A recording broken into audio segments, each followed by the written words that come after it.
एक छोटे से गांव की धूल भरी पगडंडियों के किनारे, जहां जिंदगी आज भी अपनी धीमी और सरल गति से चलती थी, वहां केशव और सावित्री का एक छोटा सा खुशियों से भरा संसार था। वो संसार उनके आंगन में लगे आम के पेड़, उनकी कुछ बकरियों और सबसे बढ़कर उनके इकलौते बेटे आकाश के इर्द गिर्द घूमता था। केशव एक साधारण किसान था, जिसकी हथेलियों की लकीरें खेतों की दरारों जैसी हो गई थीं। उसने अपनी पूरी जवानी इन्हीं खेतों में खपा दी थी ताकि उसका बेटा किताबों की दुनिया में अपना नाम रोशन कर सके। सावित्री, जिसके चेहरे की चमक चूल्हे के धुएं ने छीन ली थी, पर जिसकी ममता की चमक ने आकाश की जिंदगी को कभी अंधेरा नहीं होने दिया। उसने अपनी शादी की आखिरी पायल भी गांव के साहूकार के पास गिरवी रख दी थी जब आकाश को शहर के बड़े कॉलेज में दाखला मिला था। उनका सपना एक ही था, उनका बेटा आकाश आसमान की ऊंचाइयों को छुए और वो सारी खुशियां पाए जिन्हें वे खुद कभी छू नहीं पाए थे। उनकी तपस्या, उनके त्याग और उनकी रातों की प्रार्थनाएं व्यर्थ नहीं गईं। आकाश ने शहर में एक बहुत बड़ी सॉफ्टवेयर कंपनी में एक ऊंचे पद पर नौकरी हासिल कर ली। जब गांव के डाकिया बाबू ने उसकी पहली मोटी तनख्वाह का मनी ऑर्डर लाकर केशव के कांपते हाथों में थमाया, तो उन हाथों में जैसे पूरी दुनिया की दौलत आ गई हो। केशव की आंखों से आंसू छलक पड़े और उसने गर्व से पूरे गांव में ढिंढोरा पीट दिया। सावित्री ने उस दिन अपने बेटे की पसंदीदा हर चीज बनाई और भगवान के सामने घी का दिया जलाकर घंटों रोती रही। ये आंसू खुशी के थे, संतुष्टि के थे। कुछ साल बीत गए। एक दिन आकाश ने फोन पर बताया कि उसे शहर की एक लड़की नेहा से प्यार हो गया है। नेहा एक बहुत बड़े बिजनेसमैन की बेटी थी, मॉडर्न थी और उसके सपने आसमान से भी ऊंचे थे। केशव और सावित्री की खुशी का कोई ठिकाना नहीं रहा। उन्होंने अपनी सबसे उपजाऊ जमीन का टुकड़ा, जिसे उन्होंने अपने बुढ़ापे और बुरे वक्त के लिए संभाल कर रखा था, उसे भी बेच दिया। अपने जीवन भर की एक एक पाई जोड़कर उन्होंने बेटे की शादी में कोई कसर नहीं छोड़ी।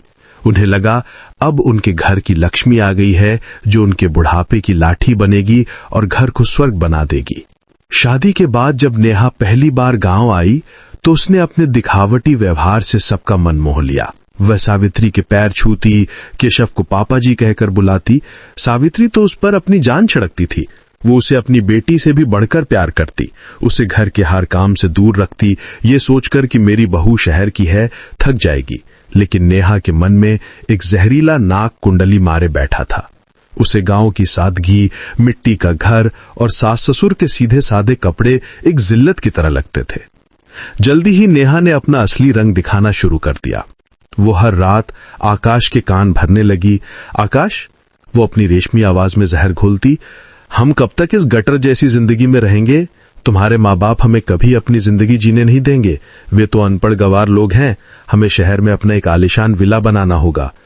आकाश, जो अपनी पत्नी की खूबसूरती और आधुनिकता के नशे में चूर था, धीरे धीरे उसकी बातों के मायाजाल में फंसता चला गया।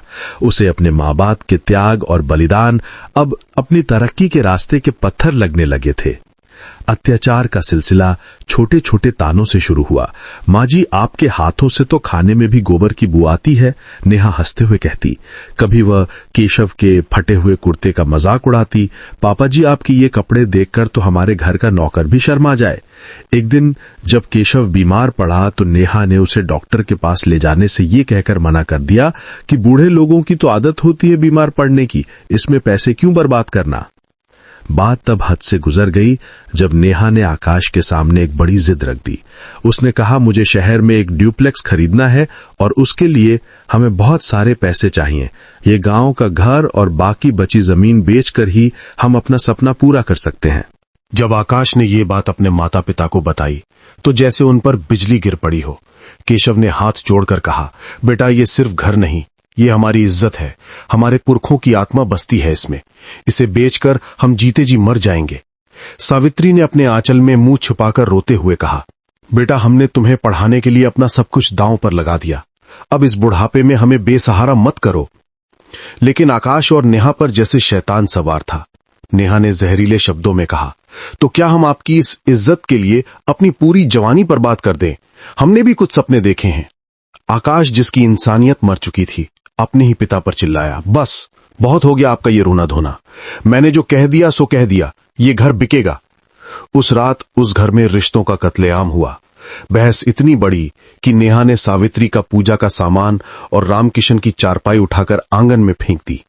जब रामकिशन ने उसे रोकने की कोशिश की तो आकाश ने अपने ही बाप का कॉलर पकड़ लिया और उसे घसीटते हुए बाहर ले आया।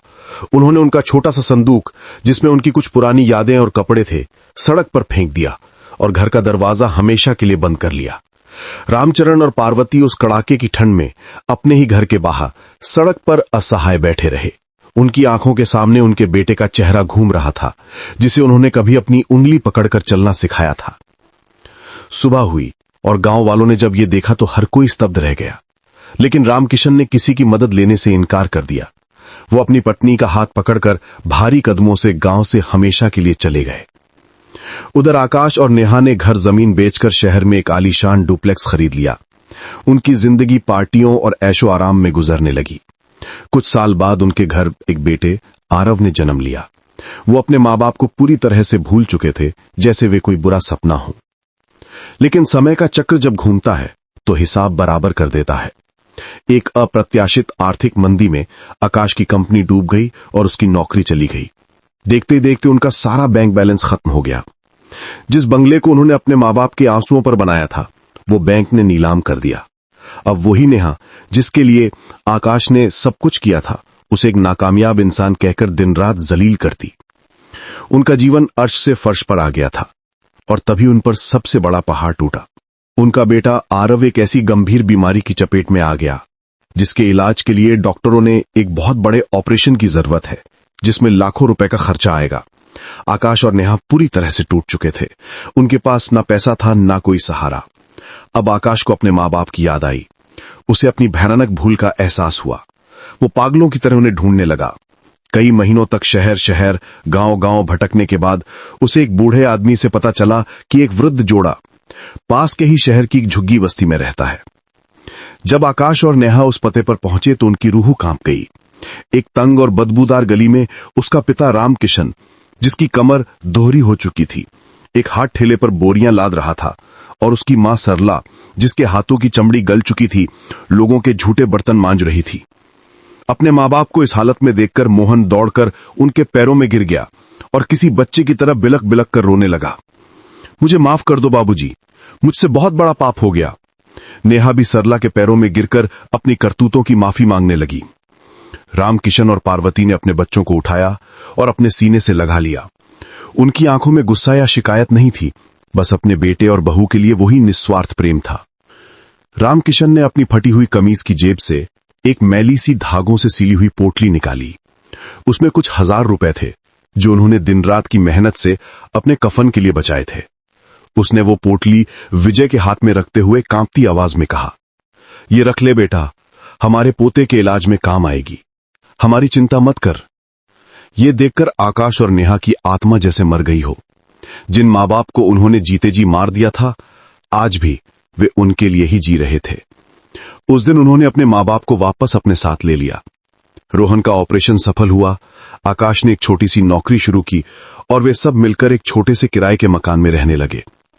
अब उनके पास आलीशान बंगला और महंगी गाड़ियां नहीं थीं, लेकिन उनके पास दुनिया की सबसे कीमती दौलत थी, उनके माँ बाप का प्यार और आशीर्वाद, जो उन्होंने हमेशा के लिए खो दिया था और अब जाकर वापस पाया था। दोस्तों, ये कहानी हमें एक गहरी सीख देती है। जीवन में हम कितनी भी ऊंचाइयों पर पहुंच जाएं, हमें अपनी जड़ों और अपने माता पिता को कभी नहीं भूलना चाहिए। उनका त्याग और प्रेम अनमोल है। अगर आपको ये कहानी दिल से पसंद आई हो तो कृपया इसे लाइक करें और ज्यादा से ज्यादा लोगों तक शेयर करें। धन्यवाद।